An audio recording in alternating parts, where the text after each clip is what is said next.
There are stories that slither under your skin, that find a home in the dark corners of your mind and refuse to leave. They are the stories that remind us that the tranquil surface of our world often conceals a chilling abyss.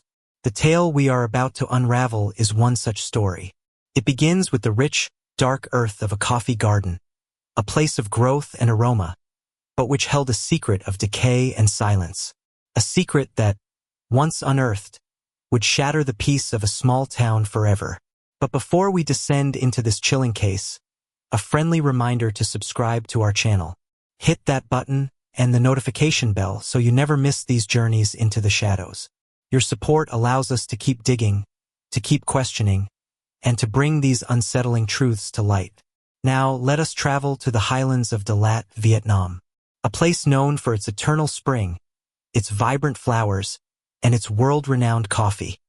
A place where, under the watchful eyes of the pine-forested hills, a coffee farmer's spade struck not rock, but bone, and then another, and another, until the number of skeletons reached a horrifying 43. This is the story of the silent harvest. The morning mist clung to the rolling hills of Dalat like a shroud, weaving its way through the dense rows of coffee trees on Mr. Tran's plantation. It was a Tuesday in early September, and the air, usually crisp with the promise of a new day and the rich aroma of ripening coffee cherries, carried a different, more sinister scent. It was the smell of damp earth, disturbed after decades of slumber, and something else, something metallic and cloying that clung to the back of the throat. Detective Kien, a man whose weary eyes had seen more of Dalat's underbelly than its picturesque postcards would ever suggest, stood at the edge of the cordoned-off area.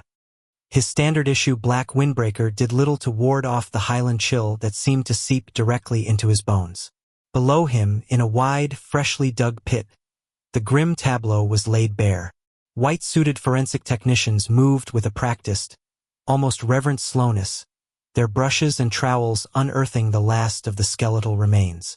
43. The number was a hammer blow to the chest, an absurdity that the mind struggled to process. In a city that prided itself on its tranquility, its romantic charm, 43 skeletons buried in a single, unmarked grave was an anomaly of monstrous proportions. "Anything yet, Dr. On?" Kien called out, his voice a low rumble that barely disturbed the unnatural quiet of the scene. Dr. On, the provincial chief of forensics, looked up from her crouched position at the edge of the pit. Her face, usually a mask of professional detachment, was etched with a mixture of fatigue and disbelief. She pushed a stray strand of gray hair back under her cap and gestured for Kien to come closer. He navigated the muddy incline, his boots sinking into the rich, red soil that had, until yesterday, concealed this horror. The coffee trees, laden with green and red cherries, stood as silent, indifferent witnesses. Initial assessment is overwhelming, to say the least. Dr. On began, her voice barely above a whisper as if not to disturb the dead. They were buried deep, at least 2 meters. The soil composition here is acidic, which has accelerated decomposition, but the bones are surprisingly well preserved. No signs of coffins or even shrouds. It was a dump, a mass grave. Kien's gaze swept over the pit. The skeletons were tangled together, a macabre puzzle of limbs and torsos. Some were almost complete, while others were fragmented, their bones scattered and intermingled. It was impossible to tell where one ended and another began. "Any preliminary findings on who they were? Age? Gender?" he asked, the familiar litany of questions feeling woefully inadequate in the face of such a scene. "A wide range," Dr. On replied, pointing with a gloved hand. "We have remains that are clearly adult, both male and female. But we also have smaller bones. Much smaller. Children, Kien. At least a dozen of them, based on the preliminary count of skulls and pelvic bones." Kien's jaw tightened. He had a daughter, Lynn, who was just turning 7. The thought of her small, delicate bones lying in a cold, dark pit sent a jolt of ice through his veins. He forced the image from his mind, compartmentalizing his emotions with the practiced discipline of a seasoned detective. "Cause of death," Too early to say for sure without a proper lab analysis. But I can tell you this, she said, her eyes meeting his. I've seen several skulls with clear signs of blunt force trauma, caved-in occipital bones, fractured zygomatic arches, and some of the rib cages. They show evidence of stab wounds. Healed fractures on some of the long bones suggest a life of hardship, perhaps abuse, long before their end. Qian nodded slowly, his mind already racing, sifting through the possibilities. A massacre? A purge? A cult? In a place like Dalat, a quiet town of farmers, artists, and retirees, none of it made sense. The discovery had been made by the plantation's owner, Mr. Tran, a man in his late 60s with a face as weathered as the bark of his oldest coffee trees. He had decided to uproot a section of older, less productive Arabica trees to make way for a new, higher-yield variety. His workers' shovels had struck bone just before noon on Monday. At first, they thought it was an animal. Then they unearthed a human skull. By the time they called the local police, they had uncovered 3 more. The provincial office was called in, and as they expanded the excavation, the true, horrifying scale of the grave was revealed. Qian walked over to where Mr. Tran was sitting on a small plastic stool, a cup of untouched tea in his trembling hands. A uniformed officer stood nearby, more for the old man's comfort than for any real security. Mr. Tran, Qian said gently, crouching down to meet the man's terrified gaze. I know this is difficult, but I need to ask you a few more questions. The old farmer looked up, his eyes wide with a fear that seemed to have aged him a decade in a single day. Detective, he whispered, his voice hoarse, I swear to you on the spirits of my ancestors, I knew nothing of this. My family has owned this land for 3 generations. We have cultivated this soil, lived from it. To think that this was beneath our feet all this time. He trailed off, shuddering. I believe you, Mr. Tran, Qian said, and he meant it. The old man's shock was too genuine to be feigned. When did your family acquire this land? My grandfather bought it from the French just after they left back in the 50s. It was part of a larger colonial estate. He cleared it, planted the first coffee trees himself. My father took over from him and I from my father. We have never known it as anything but a coffee garden. And in all that time, has there ever been any unusual activity on this part of the plantation? Any stories? Any rumors? Anything at all? Mr. Tran shook his head, his eyes distant as he searched his memory. No, nothing. This has always been a quiet corner of the estate. The soil is good here, the drainage excellent. My grandfather used to say it was the best spot for coffee. We called it the nursery, because the young saplings always seemed to grow strongest here. The irony in his words was a bitter pill, and a fresh wave of nausea washed over him. Qian thanked the old man and moved away, his mind a whirl of dates and possibilities. If the Tran family had owned the land since the mid-1950s, the bodies could have been buried any time before that. The French colonial era, the Japanese occupation during World War II, the tumultuous years of the First Indochina War. The timeline was vast, a dark and murky ocean of history. He rejoined his partner, Sergeant Min, a young, eager detective whose boyish face was currently a pale shade of green. Min was good at his job, sharp and tech-savvy, but his experience with this level of brutality was limited. Anything from the historical archives? Qian asked. Min swallowed hard, tearing his eyes away from the pit. I've been on the phone with the Provincial Records Office. They're digging through old maps and land deeds. The French estate that Mr. Tran mentioned was called Domaine de la Brume Pourpre, the Purple Mist Estate. It was owned by a Baron de Valois, a prominent figure in the colonial administration. He fled Vietnam in '54, after Dien Bien Phu. The estate was broken up and sold off to local farmers. A French baron, Qian mused. What do we know about him? Not much yet. The records are sparse. He was known for his lavish parties and his eccentricities. There are some old newspaper clippings about him, mostly social pages. Nothing to suggest he was a mass murderer. But the time frame fits. If the bodies were buried before the mid-50s, it would have been on his land. The sun was beginning to burn through the morning mist, casting long, eerie shadows through the coffee trees. The forensic team had started the slow, meticulous process of extricating the skeletons, one by one, tagging each bone, photographing every angle. It would take days, weeks even, to piece together the individual stories of the 43 silent victims. Qian's phone buzzed in his pocket. It was the station chief, a man who valued quick, clean resolutions and hated the kind of media attention a case like this would inevitably attract. Qian, the chief's gruff voice crackled over the line. The press has caught wind of it. A reporter from Saigon is already on his way. I need answers. I need a theory. I need something to tell them other than we found a pile of bones. With all due respect, Chief, Qian replied, his voice tight. A pile of bones is exactly what we have right now. 43 of them. This isn't a simple homicide. This is a historical atrocity. Then find the history, Qian. Dig as deep as you have to. I want to know who they were and who put them there. And I want to know before this turns our city into a circus. The line went dead. Qian sighed, rubbing the bridge of his nose. The pressure was already mounting. He looked at the pit, at the silent, accusing skeletons, and felt the weight of their 43 untold stories settle upon his shoulders.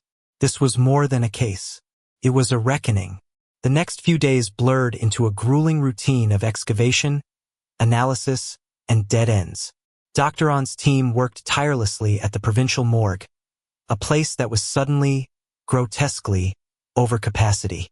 They laid out the skeletons on long tables, attempting to reconstruct the individuals from the jumble of bones. The initial findings were chilling. The victims ranged in age from as young as 4 or 5 to an elderly man in his 70s.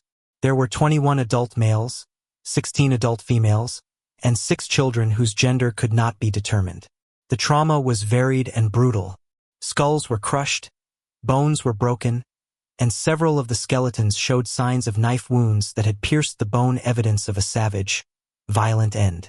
But perhaps the most disturbing discovery was the presence of small metal trinkets found among the bones.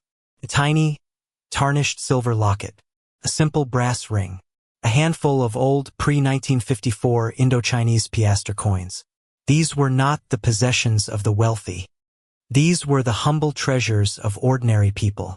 Min, meanwhile, was buried in a mountain of archival documents, his desk a chaotic landscape of faded maps, brittle papers, and digital scans of colonial records.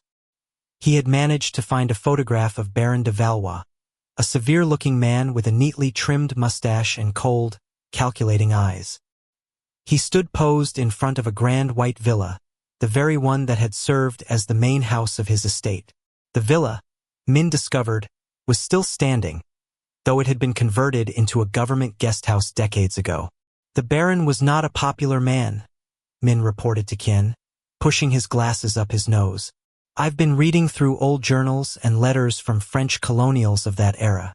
They describe him as arrogant, cruel to his Vietnamese workers, and deeply secretive. He had a reputation for unsavory appetites. There are veiled references to young servants disappearing from his estate, but no official reports were ever filed.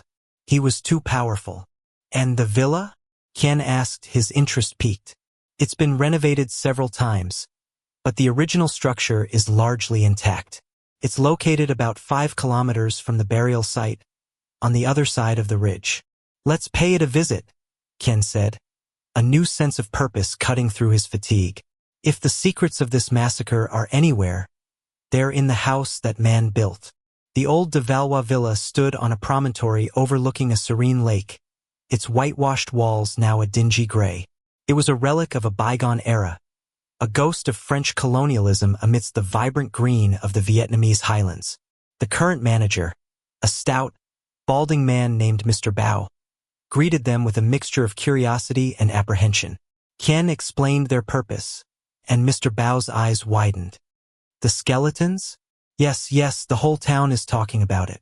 Terrible business. But what does it have to do with this old house?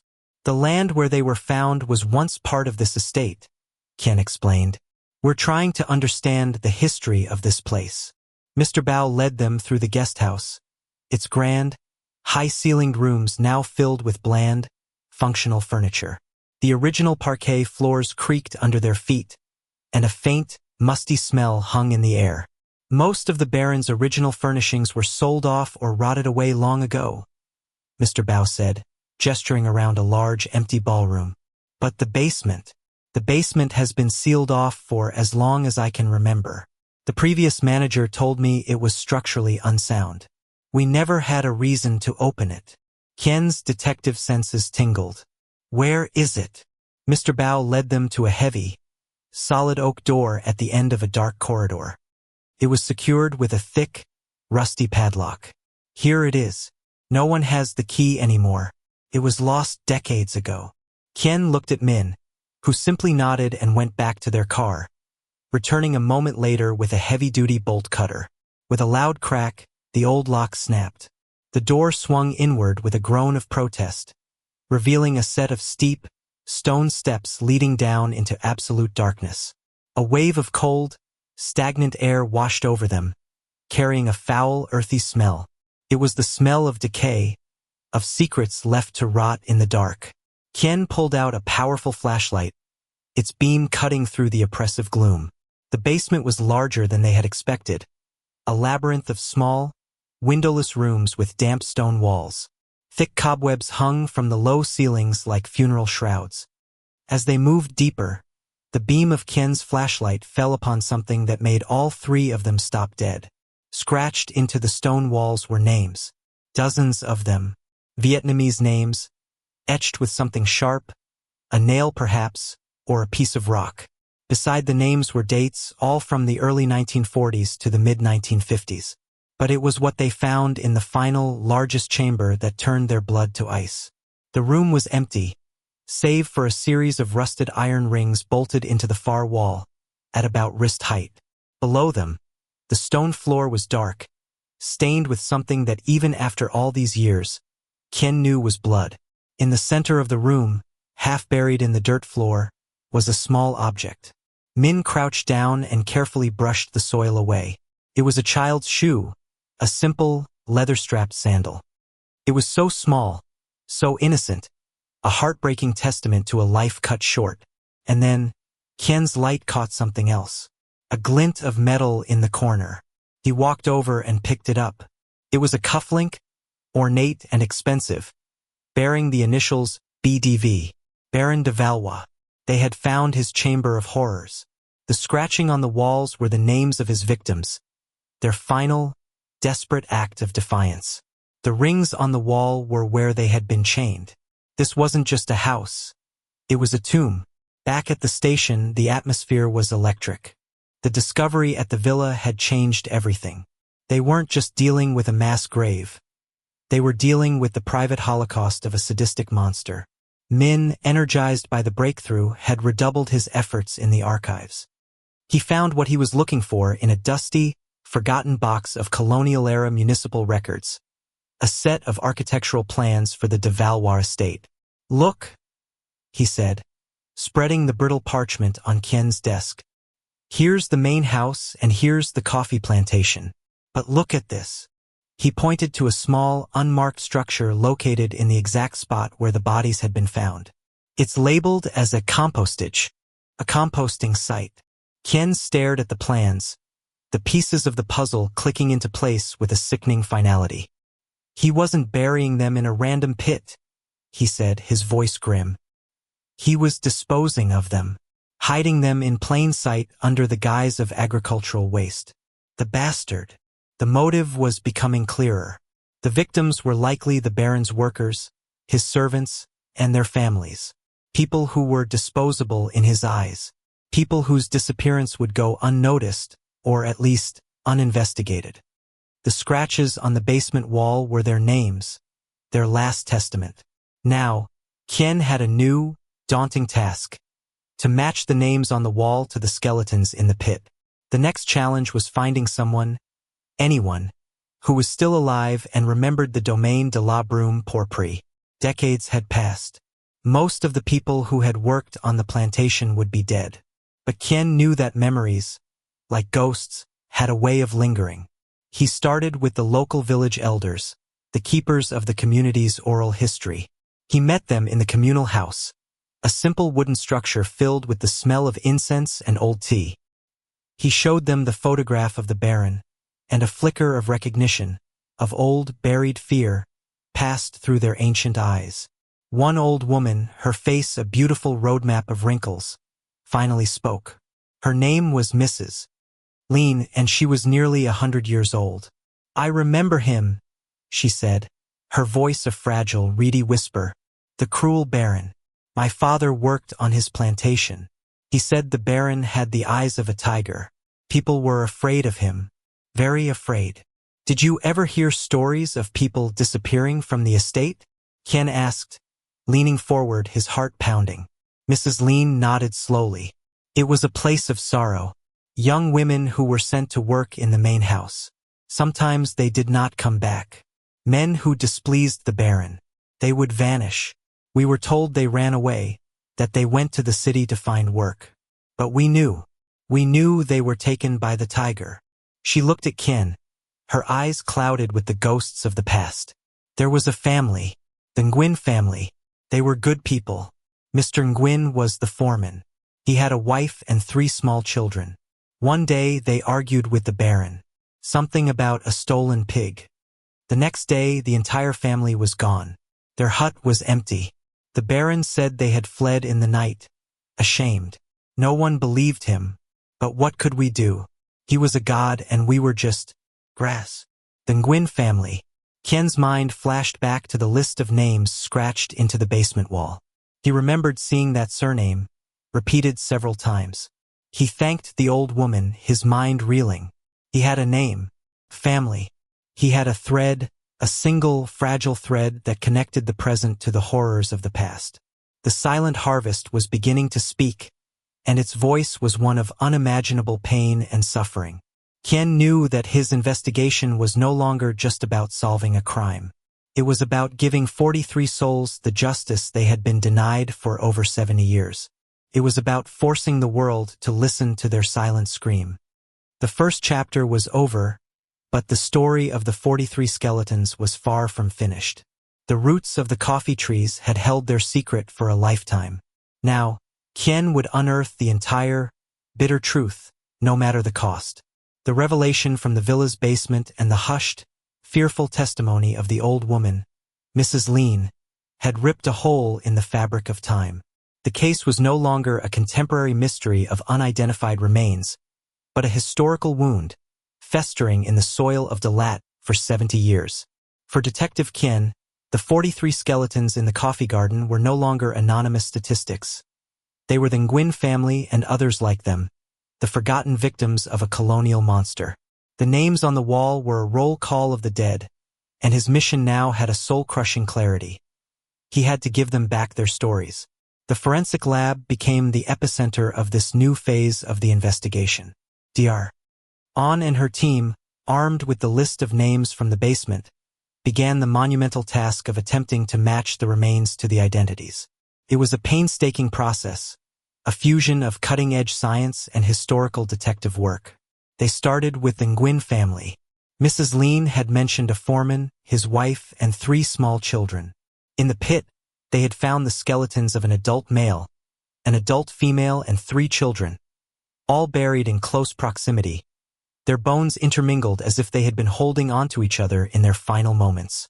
The male skeleton, whom we believe to be Mr. Nguyen, shows severe trauma to the skull, a crushing blow from behind. Dr. An explained to Ken, her voice low and clinical as she pointed to a 3D reconstruction on her computer screen. The female, his wife, has multiple stab wounds to the chest. Her hyoid bone is fractured, suggesting she was also strangled. Ken felt a familiar knot of anger tighten in his stomach. He looked at the images of the children's skeletons. And the children? Dr. An took a deep breath, her professional composure wavering for a fraction of a second. There are no clear signs of trauma on their bones. Given the context, we believe they were likely buried alive. Suffocation. The room fell silent, the hum of the laboratory equipment fading into a dull roar in Qian's ears. Buried alive. He thought of his own daughter, Lin, her laughter, her warmth, and the image of these three small children, gasping for air in the cold, dark earth, was a physical blow. The Baron de Valois was no longer just a murderer. He was an embodiment of pure evil, a man who had not only killed but had sought to obliterate his victims, to erase their very existence. While the lab worked to put faces, or at least histories, to the bones, Qian and Min cast their net wider, diving deeper into the life of the Baron. They sent an official request to the French consulate in Ho Chi Minh City, asking for any records on Baron Alistair de Valois. The response was slow, tangled in bureaucratic red tape, but Min, with his relentless digital digging, found another way. He scoured online archives of French colonial newspapers, genealogy websites, and even the digitized records of a Catholic mission that had operated near Dalat during the colonial period. Slowly, a portrait of the Baron began to emerge, each detail adding another layer to his monstrosity. He was a younger son of an impoverished aristocratic family, sent to Indochina to make his fortune. He had acquired the plantation through a combination of cunning and ruthlessness. The mission's records were particularly damning. A series of letters from a Father Dubois to his superiors in Paris spoke of the moral decay at the Domaine de la Brume-Pourpre. One letter, dated 1948, was particularly chilling. Min read it aloud to Qian, his voice tight with disgust. The Baron's cruelty knows no bounds. His workers live in a state of a perpetual fear. I have heard whispers of a punishment room in the cellar of his villa, a place from which screams are heard but no one ever emerges. Young girls from the local villages are taken into his service, and their families never see them again. The local gendarmerie is in his pocket, and they turn a blind eye to his depravities. I fear for the souls of my flock, for there is a great and terrible darkness in this place. I have tried to intervene, but the Baron has threatened me, warning me to mind my own church and leave his affairs to him. I pray to God for the poor souls trapped on that mountain. He was running a personal fiefdom, a slave state, Qian murmured, his hands clenched into fists. The local authorities were complicit. He was untouchable. The investigation now had two parallel tracks: the scientific, which sought to identify the victims, and the historical, which sought to build an unshakable case against a man long dead. Qian knew that a criminal prosecution was impossible, but a different kind of justice was not. He wanted the truth to be known, to have the Baron's name officially recorded as a mass murderer, to have the victims' names cleared from the ambiguity of a cold case file and entered into the historical record as what they were: victims of a horrific crime. Their search for living witnesses took them to a small, unassuming nursing home on the outskirts of Dalat. They had found a name in the old plantation's employment ledgers: a boy who had worked as a stable hand in the early 1950s. His name was Pham Van Hung. A search of public records showed that a man with that name, now 90 years old, was a resident at the Evergreen Care Home. They found him sitting in a wheelchair in a sun-drenched garden, his eyes closed, his face turned towards the warmth. He was a frail, bird-like man, his skin as thin and translucent as rice paper. When Qian introduced himself and mentioned the Domaine de la Brume-Pourpre, the old man's eyes snapped open, and for a moment, Qian saw a flash of the terrified stable boy he had once been. "The purple mist," Mr. Hung whispered, his voice raspy with age. "I have not heard that name in many, many years." "We are investigating some things that happened there, Mr. Hung," Qian said gently, pulling up a chair. "We found something at the old composting site, in the coffee garden." Mr. Hung's eyes widened, and a tremor ran through his frail body. "They found them," he said, his voice barely audible. "After all this time, they finally found them." Qian and Min exchanged a look. "You knew?" Qian asked, his heart pounding. "You knew there were bodies buried there?" The old man nodded, a single tear tracing a path through the wrinkles on his cheek. "Everyone knew," he said. "We were all too afraid to speak. To speak was to join them." For the next 2 hours, Qian and Min listened as Mr. Hung, his voice often breaking with emotion, painted a vivid, horrifying picture of life on the Baron's estate. He spoke of the Baron's unpredictable rages, his sadistic pleasure in humiliating his workers. He described the punishment room in the basement, confirming Father Dubois's letters. He called it the echoing room, because the screams of those taken there would echo up through the floorboards of the villa at night. "I was young," Mr. Hung said, his gaze distant, lost in the shadows of his memory. "I worked with the horses. The Baron. He loved his horses more than any human. One day his favorite stallion fell ill. He accused the head groom, a man named Lou, of poisoning it. It wasn't true. The horse had eaten a poisonous plant. But the Baron wouldn't listen. He dragged Lou and his 2 teenage sons to the echoing room." Mr. Hung paused, taking a shuddering breath. "We heard the screams all night. The next day the Baron came to the stables. There was blood on his boots. He told us that Lou and his sons had been sent away to a special plantation in the south. We all knew what it meant. That night, I saw the Baron's most trusted guards. They were driving a cart towards the coffee garden. The cart was heavily loaded and covered with a canvas tarp. It smelled of the slaughterhouse." He described how this became a pattern. Anyone who defied the Baron, anyone who was suspected of stealing, anyone who simply looked at him the wrong way would disappear. Families would be woken in the dead of night and marched to the villa, never to be seen again. The composting site, with its deep pits and the constant turning of organic matter, was the perfect cover. The workers knew what was happening, but they were trapped, their fear a prison more real than any iron bars. "The Nguyen family," Ken prompted gently. "Do you remember them?" Mr. Hung closed his eyes, his face contorting in pain. "I remember the little girl," he whispered. "Her name was Mai. She was maybe 5 years old. She had a little silver locket, a gift from her grandmother. She used to show it to me sometimes. She would sneak into the stables to feed sugar to the horses. A silver locket." Kien's mind flashed to the small, tarnished piece of metal Dr. On's team had found amongst the bones of one of the children. The thread of connection was growing stronger, pulled from the depths of a 90-year-old man's memory. One day, one of the Baron's prize pigs went missing, Mr. Hung continued.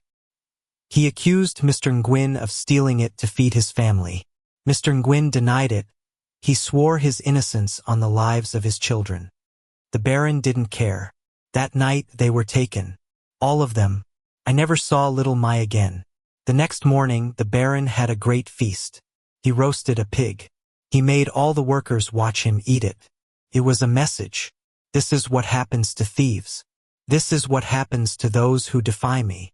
The story was so monstrous, so utterly depraved, that Kien felt a cold fury rise within him.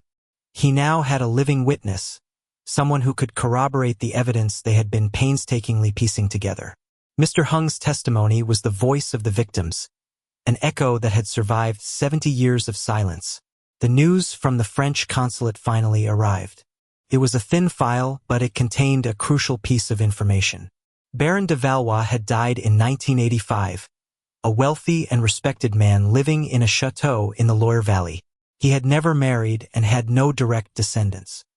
He had died of a heart attack in his sleep, a peaceful end to a life of monstrous violence. The file also contained a name, Madame Isabelle Arnaud, the Baron's grandniece, his closest living relative, who managed his estate. Kien knew he had to talk to her. It was a long shot, but she might have letters, journals, anything that could shed more light on her granduncle's life in Vietnam. He couldn't force her to speak to him, but he could appeal to her conscience. Through the consulate, he arranged a video call. Isabelle Arnaud appeared on the screen in his office, a woman in her late 60s with elegant, aristocratic features and the same cold, blue eyes that Kien had seen in the photograph of the Baron. She was polite but guarded, her voice laced with a crisp, French accent. Kien explained the situation, laying out the evidence they had found. The mass grave on the land her granduncle had once owned, the torture chamber in the basement of his house, the testimony of the witnesses. He watched her face carefully for any reaction. For most of the conversation, she remained impassive, her expression a carefully constructed mask of polite concern. "This is, of course, a shocking and terrible story, Detective," she said, her voice cool and measured. "But I must remind you that my granduncle was a respected member of society. These are very serious accusations to make against a man who is not here to defend himself." "With respect, Madame Arnaud," Ken replied, his voice firm. "I have 43 victims who are not here to speak for themselves. I have the names of families, of children, who were tortured and murdered in your granduncle's basement before being thrown into a pit like garbage. I am not interested in tarnishing a dead man's reputation. I am interested in justice for the dead." He then told her about the Nguyen family, about the little girl, Mai, and her silver locket. He described the scene as Mr. Hung had related the accusation, the denial, the disappearance, the gruesome feast that followed. As he spoke, he saw the first crack in her composure. A flicker of something shock, disgust, perhaps even inherited shame passed through her cold, blue eyes. Her carefully manicured hands, which had been resting on the desk in front of her, clenched into fists. "My granduncle. He kept journals," she said, her voice suddenly strained. "He wrote in them every day. They are in his study at the chateau. I have never read them. He told me they were private." "Business matters," he said. "Madame Arnaud," Ken said, leaning forward, his gaze intense. "I believe the truth of what happened in Dalat is in those journals. I am asking you not as a police officer, but as one human being to another. Help me give these people back their names. Help me give them peace." There was a long silence. Ken could hear the faint ticking of a clock in her study, thousands of miles away. Isabelle Arnaud looked away from the camera, her gaze fixed on something beyond the screen. When she finally looked back, her eyes were filled with a new, conflicted emotion. "I will have them sent to you," she said, her voice barely a whisper. "Through the consulate. I will send you the journals." The call ended. Ken leaned back in his chair, a sense of profound exhaustion and tentative triumph washing over him. The journals. They were the final piece of the puzzle, the key that could unlock the darkest secrets of the Baron de Valois. He looked out the window at the misty hills of Dalat. The fog was thick, but for the first time since the case began, he felt like it was beginning to lift. The echoes of the past were becoming clearer, coalescing into a single, terrible voice, a voice that was finally ready to tell its story. The story that had been buried, but not forgotten, beneath the bitter grounds of the coffee garden. The arrival of the Baron de Valois' journals was a solemn occasion. A courier from the French consulate, a young man with a face far too cheerful for the grim nature of his delivery, brought a heavy, locked leather trunk to Ken's office. The key arrived in a separate, sealed envelope. For a moment, Ken, Min, and Dr. On simply stood and stared at the trunk, this time capsule of evil that had traveled halfway across the world. It felt less like a piece of evidence and more like a sarcophagus, containing the desiccated soul of a monster. With a deep breath, Ken turned the key. The lock clicked open with a sound that seemed to echo through the silent office. He lifted the heavy lid. Inside, nestled in faded velvet lining, were 24 thick, leather-bound volumes. The paper was yellowed and brittle with age, and the air filled with the musty scent of old paper and dried ink. The handwriting inside was a tight, spidery script in French, a language Ken only had a rudimentary grasp of. Min, however, had studied it at university. "Let's get to work," Ken said, his voice grim. For the next week, Min's voice became the soundtrack to the investigation. A low, steady murmur as he translated the Baron's meticulous, daily entries. The journals began as a mundane record of a colonial plantation owner's life. Notes on coffee yields, complaints about the weather, disdainful remarks about the local population. But as the pages turned and the years progressed, a dark, chilling narrative began to unfold. The Baron's entries became less about agriculture and more about his obsession with control, his paranoia, and his sadistic exercise of power. He never used the words kill or murder. Instead, he developed a chillingly sterile euphemism.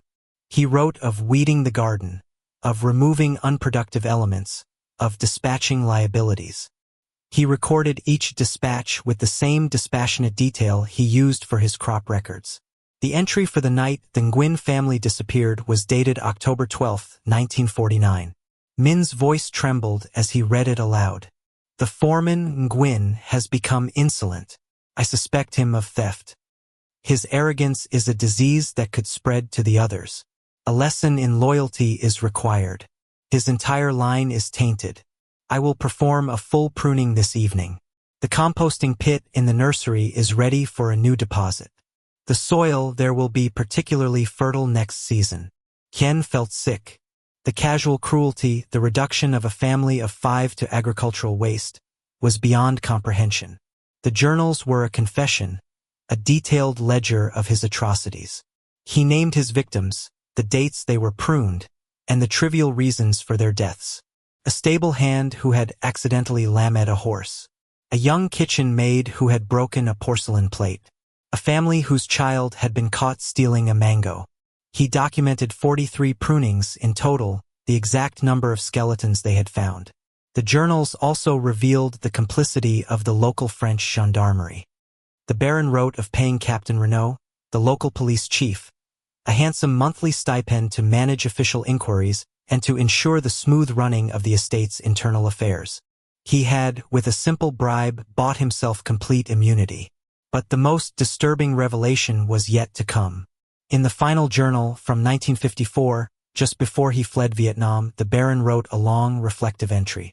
He spoke of the fall of Dien Bien Phu and the imminent collapse of French colonial rule.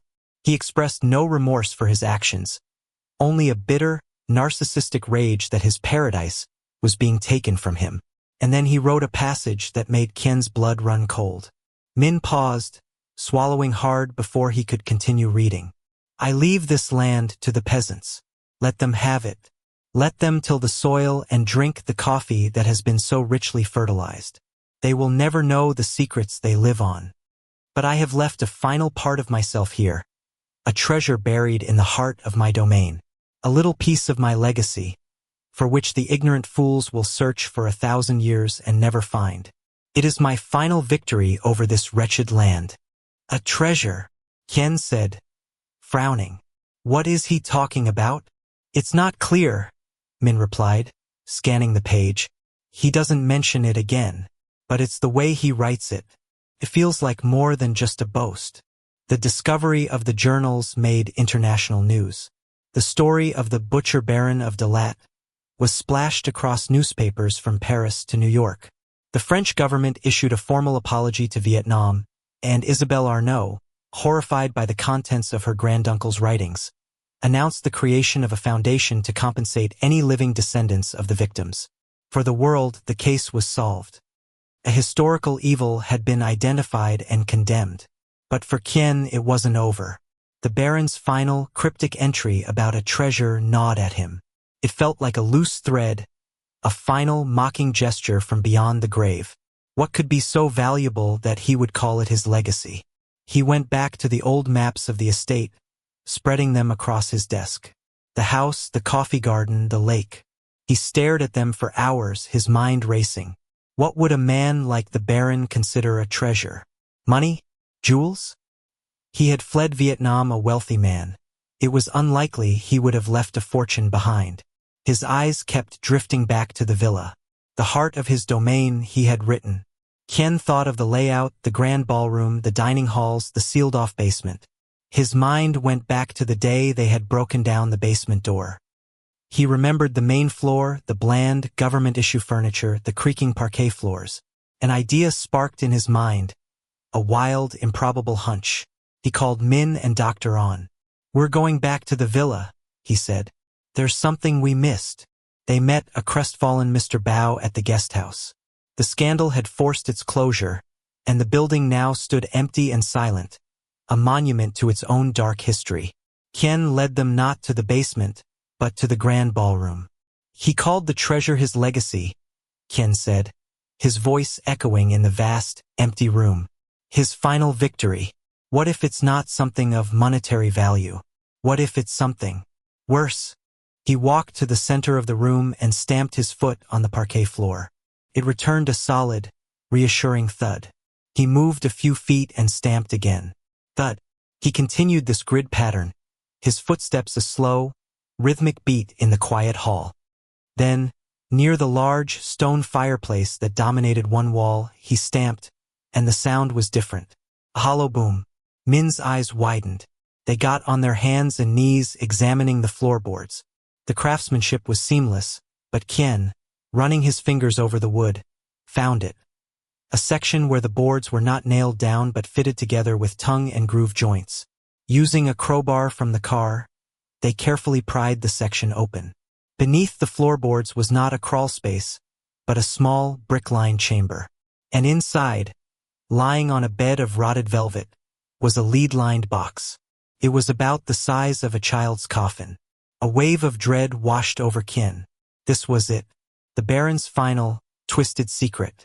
With trembling hands, he and Min lifted the heavy box out of the chamber. It was not locked. Kien lifted the lid. Inside, there was no gold, no jewels. There was only a collection of small, carefully preserved and labeled objects. A child's shoe, a tarnished silver locket, a simple brass ring, a lock of black hair tied with a ribbon, a handful of old coins, dozens of them, trophies. These were the keepsakes of his victims, the last personal vestiges of the people he had pruned from his garden. He hadn't just murdered them. He had stolen their identities, their last connections to the world, and kept them as a private, gloating collection of his power. And in the center of the box, resting on a small silk pillow, was one final, horrific item. A small, yellowed human skull. It was the skull of a child. Attached to it was a small, elegant card, with the Baron's spidery script. It read, L'Inconnue de la Rivière, the unknown girl from the river. My first, 1938. The room spun. This was his legacy.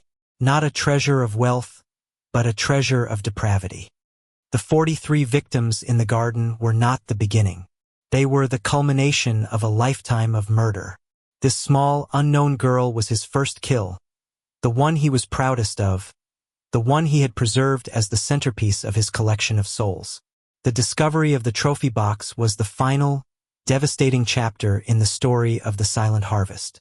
It provided the irrefutable physical link between the Baron and his victims. The silver locket was matched to the testimony of Mr. Hung about little Mein Nguyen. The other items, with the help of the journals, would eventually be traced back to other victims, providing a measure of closure for the few descendants they were able to find. A few weeks later, a memorial service was held in Dalat.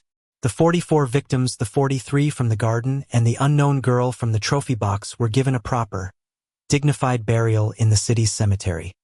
The ceremony was attended by hundreds of people from the town, by government officials, and by a tearful Isabelle Arnaud who had flown in from France.